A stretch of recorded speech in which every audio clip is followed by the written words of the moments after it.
Hey guys, welcome back to my channel. But in today's video, I'm going to be showing you how I plan my weekend trips here in Japan.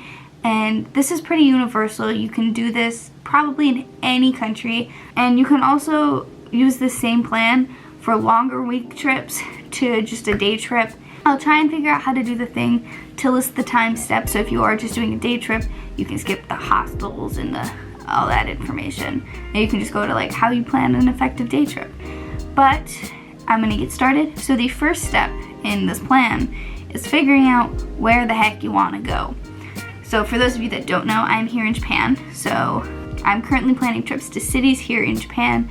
And since I am a little bit on a budget, and by a little bit I mean I'm a lot on a budget, I really can't fly anywhere, and I really don't wanna take the Shinkansen because it is expensive. I'll get more into that in step 2. So I have to find places that are close enough where if I need to I can take a train, but also buses. And I do that by pulling up Apple Maps. So for those of you that don't know, this is what Apple Maps looks like. So when I'm looking at places, I see, that city seems interesting. I've never heard of that city before. I click on a city. Right down here, there are TripAdvisor pictures. But if there's something in those pictures I find interesting, and with a little bit more research on that, I will be like, you know what, I wanna go here.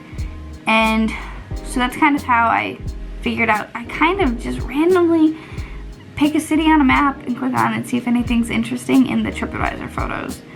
So I guess if you're in a place long enough and you just wanna go somewhere and see things, I like that method. It gets me places I wouldn't normally go and that are off the beaten path a little bit. I just do some very basic research before I decide I'm actually going to go here to make sure it's not just 5-star hotels and really expensive places to stay because I don't have that money. I also pick the weekend I'm gonna go. And then step 2 is figuring out the best way to get there. So I don't really like to fly. If I can go away without flying, I will. However, with that being said, time is money and I'm only here for so long and I can only go on the weekends.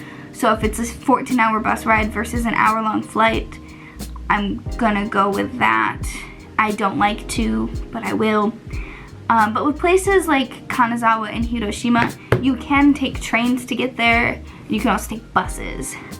This is when it comes down to a few hours more or more money. Like a few hours less on traveling or more money to house spending.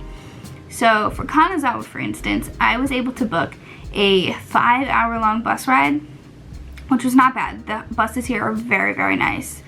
But I was able to book a 5-hour bus ride, round trip, for the price of one way on a train. And to me, that seems like a better deal. If you are here for a shorter time or you have the JR Rail Pass, take the train. I don't have that pass. I can't have that pass since I live here. But if you do, if you're watching this, just take the train. So for the most part, anyway, if you can take JR trains to Shinkansen, just do that. Anyway, same thing with Hiroshima. I paid, I think, just a few yen more for round trip bus tickets than one way on the Shinkansen. So that's how I save a little bit of money traveling to these cities, because highway buses, they're a little confusing, the websites, but you can translate the website and it works out fine. I've traveled once single, alone, on a bus, and it was totally okay. You're able to figure out where you are. It's great. So if you're budget traveling, take the bus. Unless you have the JR Rail Pass, then just take the train, because the train is easier, I will say. Something else is that if you are really, really budget traveling and you're also short on time, take a night bus. So I have not taken a night bus. I don't know if I will need to necessarily, but night buses here in Japan are pretty common. You can take a night bus from Kyoto to Tokyo, Tokyo to Kyoto, Kyoto to other cities. Yeah. And it also saves you a little bit of money because it's not only your transportation cost, but your cost for a hotel for that night. So rather than getting in Friday night, spending Friday night in a hotel, you leave, let's say, Kyoto at, I don't know, 10 p.m. That's your hotel for the night, and then you wake up in Tokyo. like, it's a pretty good deal. So this goes on to point number 3. Like I said, I am budget traveling. I can't afford nice hotels. I really can't afford Airbnbs, so I stay in hostels. Now, hostels here in Japan are more expensive than hostels I've stayed in before, but they're still cheaper compared to hotels. But the thing with hostels is that they are not as common if you get into less touristy cities, if that makes sense. And depending on where you go, they're more expensive. So my hostel in Hiroshima is way more expensive than my hostel was in Kanazawa, because I don't know why. And then I don't remember how much I paid for my Sendai one, but I think it was in the middle of the two. But something else about hostels that's really awesome is that normally they're really close and in a really good location. So I normally book my hostels through Hostelworld or Agoda. So we'll pull up Hostelworld. Hostelworld is my best friend. This is not sponsored, by the way. So with Hostelworld, where do I want to go? We'll do Nagoya, because that's just what's pulled up, you know? So it shows you, obviously, what hostels there are available, if you haven't used Hostelworld. And it also shows you a map of where they are. I love using this map function, because on the map function, it also shows you the price of the hostels. So if you're looking for hostels, I don't know, let's say like $24 or less, you can filter it to the prices and then bring it all the way down. So then this shows you where they are in comparison to the city center is and stuff like that. And because for me personally, I'd like to be closer to the city center, because I'm assuming that that is where I'll kind of be in, like, you know, like the center of things. And I don't like walking alone by myself at night, because I am only 5 feet tall and I don't know, I'm just anxious. Anyway, so location is important for me, just for safety reasons, but also because I'm lazy and I don't like to walk very far. And then I normally look through a bunch of hostels. I see which ones have nice cleanliness ratings. I don't care about atmosphere really in the hostel. I'm not there much. I'm not necessarily looking for a party hostel either. So I don't care about atmosphere. I care about cleanliness. I care about safety. And normally I care about if there's a locker or not to put my stuff into. But I have faith in people that they won't steal my stuff. So, and then I normally give them a little heart, and then I'll also go through Agoda, and I'll check Airbnb just to see if there's anything cheap on there, like an apartment for really cheap. There never is, but it never hurts to try. And then I book my favorite one, or the one for the best price, the one with the best location, and I go off of that. So once my hostel's booked, my transport is booked, I then move on to the most important part of my travel plan, and you can do this before you do step 2 and 3. This could be step 2 very well. But I figure out what I want to do in the city, and I make a rough plan of what I want to do. So this normally starts off with me going on Pinterest. I know, only grandmothers use Pinterest, but we'll look up Hiroshima because that is where I'm going next. So I look up Hiroshima, Japan. Yeah. And then I read blog posts. I read so many blog posts because they're all 35 things to do in Hiroshima. 17 incredible things not to miss in Hiroshima. 1-day itinerary for Hiroshima. And by reading this, it helps me figure out what I want to do and what's actually worth doing, because people in blogs don't normally lie.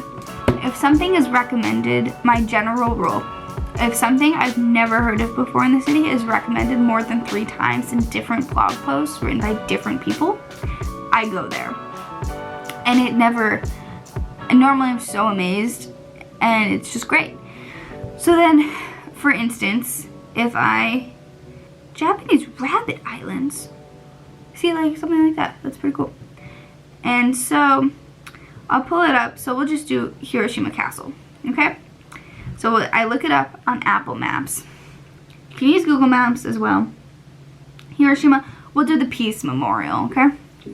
So let's see. So we have the Peace Memorial.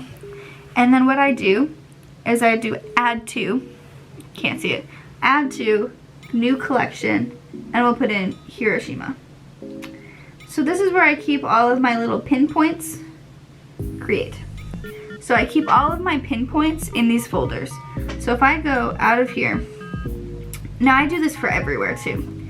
So my collections are Hiroshima, Kanazawa, Sunday trips. So I do it for day trips here in Kyoto as well.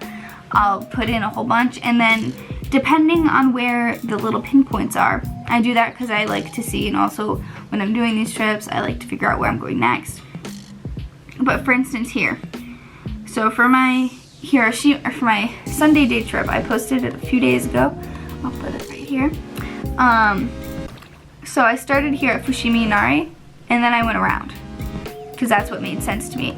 So saving these things into a folder and a collection helps me see the best route to take for my day and what's easiest and what's going to be cheapest when it comes to public transport, because I don't like paying for public transport. I really hate taking it, especially if I can walk. So that's what helps me out. I wake up and I think this is closest to my hostel, and then I make sure it opens early enough, and then I start from there.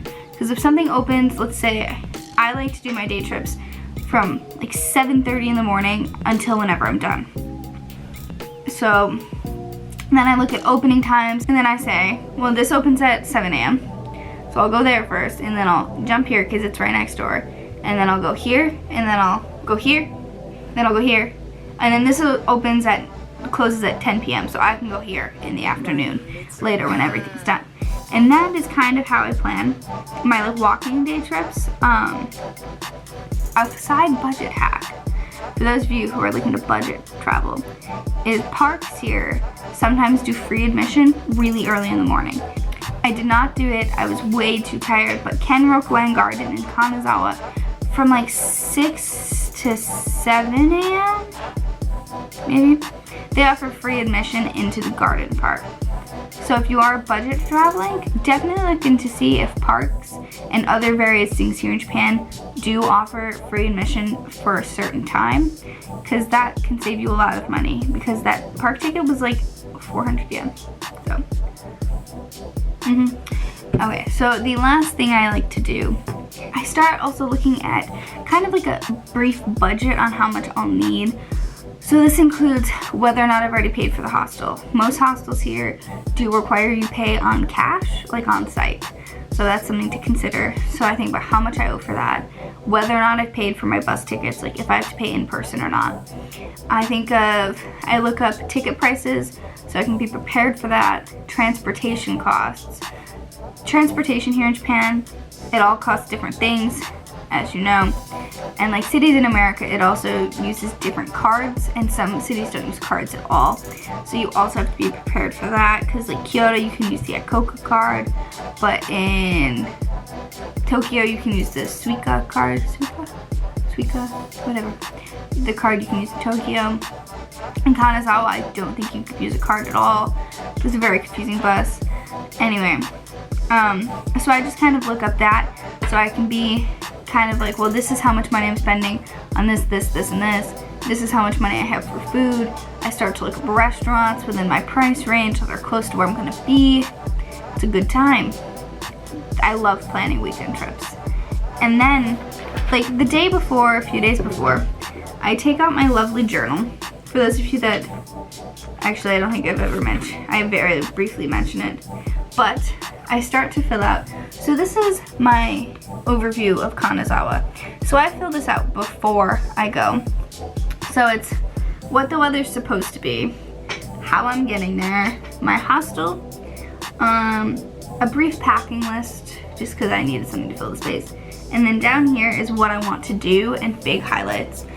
So that way when I go to the hostel at night, on my big day, I say, well, I did all of this stuff except for this. So then I'll do this on Sunday before I leave. I have not filled out my Hiroshima one yet, but I will do that probably on Wednesday or Thursday. And just like putting it all out there really helps me make sure I'm doing what I actually want to do, and I'm really getting it done, and I'm not wasting my time Hopefully these steps really helped you out. If you want to follow more of my day trips, please follow me on Instagram. I'll put my handle right here. And if you made it this far in the video, please comment. Please do that for me. I'm really trying to break the algorithm here. Stay tuned for my videos from Kanazawa. I will be doing, hopefully, a bus review and hostel review, and also a day in Kanazawa guide thing. So please stay tuned, click the bell for notifications, and I will see you in my next vlog. Bye!